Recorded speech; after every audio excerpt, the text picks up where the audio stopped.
ఒకసారి మేము కొత్తగూడెం ప్రాంతంలో, ఇంకా నేను సేవకు రాలేదు, నాతో పాటు ఇంకొక సహోదరుడు మరి అక్కడ వెళ్ళి హనుమకొండ ప్రాంతానికి వెళ్ళి తిరిగి వస్తూ ఉన్నాము.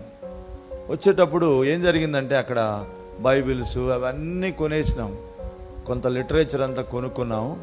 మాకు ఛార్జీకి మాత్రమే డబ్బులు ఉన్నాయి.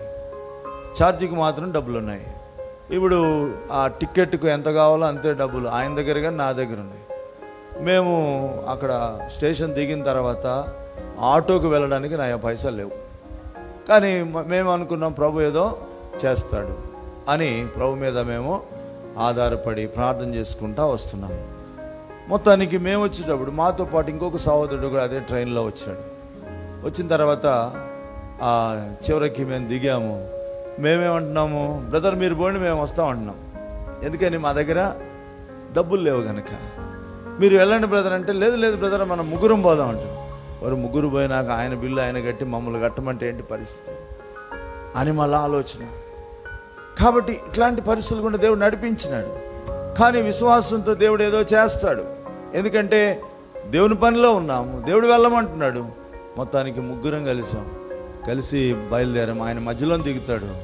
ఆయన అన్నాడు, బ్రదర్ మీది కూడా నేను కడుతున్నా, మీరేమీ కట్టబాకండి. కాబట్టి దేవుడు నమ్మదగిన వాడు కాదండి. ఒకసారి నాకు కరెంటు బిల్లు కట్టడానికి డబ్బులు లేవు. సేవలో ఉన్నప్పుడు కరెంటు బిల్లు ప్రక్కన ఉన్న ఒక సహోదరి వాళ్ళ కరెంటు బిల్లు మా కరెంటు బిల్లు కట్టేదన్నమాట. వాస్తవికంగా పైసలు లేవు, కరెంటు బిల్లు కట్టే పరిస్థితి లేదు. ఇంకా అవసరమైతే ఆ గ్రామంలో కాకుండా టౌన్కి పోయి కట్టుకోవాలి, తర్వాత డేట్ ఉంటుంది. మొత్తానికి ఆమె అడావుడిగా మర్చిపోయి మమ్మల్ని అడగకుండా వెళ్ళిపోయింది.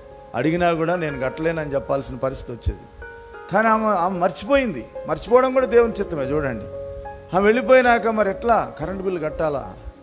అదే సమయానికి దేవుడు ఏం చేసినాడు, ఒక వ్యక్తిని తీసుకొని వచ్చినాడు. ఆ వ్యక్తి ద్వారా ఆ కరెంటు బిల్లుకి సరిపోయిన అమౌంట్ కూడా సమకూర్చింది. ఒకసారి నా స్కూటర్కి, నా 2 వీలర్ బైక్కి ఇన్సూరెన్స్ కూడా డబ్బులు లేవు. ప్రభా ఎట్లా, నేను ఎవరిని అడగను, నువ్వే సాయం చేయాలంటే ఒక ఆదివారం పరిచర్కి వెళితే వాళ్ళు ఎంత ఇచ్చారో నాకు తెలియదు. కానీ మొత్తానికి నేను ఆఫీస్కి వెళ్ళి కడదాంలే అని పోయి చూస్తే వాళ్ళు ఎంతైతే చెప్పినారో ఆ ఇన్సూరెన్స్కి అంతే డబ్బులు నా జేబులో ఉన్నాయి. మీరు ఆశ్చర్యపోతారు.